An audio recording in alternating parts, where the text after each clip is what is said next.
राष्ट्रिय स्वतन्त्र पार्टीको केन्द्रीय समितिका उपसभापति एवं अहिलेको यो निर्वाचन केन्द्रीय निर्वाचन सम्पादन समितिका प्रमुख डिपी अर्यालज्यू पनि आउँदै हुनुहुन्छ। उहाँले पनि केही सम्बोधन गर्दै हुनुहुन्छ।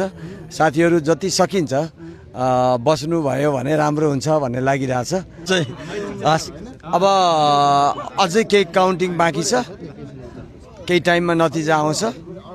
अब त्यो नतिजा पछाडि प्रमाणपत्र दिने काम हुन्छ। सम्भवतः अहिलेसम्मको टोटल मतलाई हामीले हेऱ्यौँ भने अब हामी विजयी हुन्छौँ भन्ने कुरा भन्न सक्छौँ।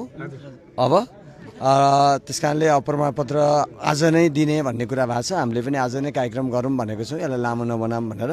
र यस सन्दर्भमा अहिले हाम्रो राष्ट्रिय स्वतन्त्र पार्टीको केन्द्रीय समितिका उपसभापति एवं अहिलेको यो निर्वाचन केन्द्रीय निर्वाचन सम्पादन समितिका प्रमुख डिपी अर्यालज्यू पनि आउँदै हुनुहुन्छ। उहाँले पनि केही सम्बोधन गर्दै हुनुहुन्छ।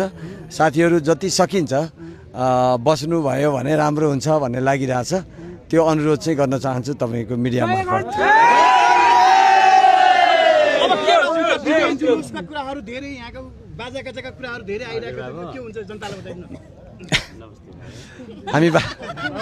हामी बाजागाजा पनि गर्दैनौँ, विजय जुलुस पनि गर्दैनौँ, तर विजय उत्सव चाहिँ मनाउँछौँ, तर काम गरेर मनाउँछौँ।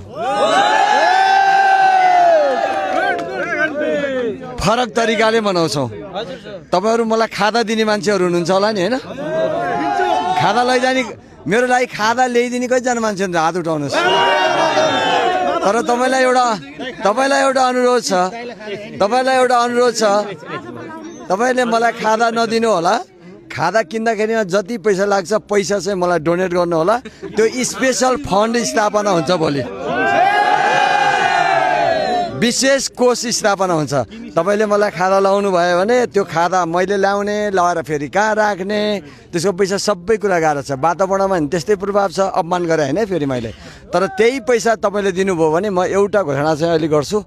त्यो हामी स्पेसल कोष खडा गर्दैछौँ। त्यो कोषमा तपाईँको 100 रुपियाँको दरले जम्मा गरेर सबैले राख्नुभयो भने त्यो गजबको एउटा कोष बन्छ। त्यसको काम के हो भन्ने कुरा चाहिँ भोलि बताउँछु 8 बजे।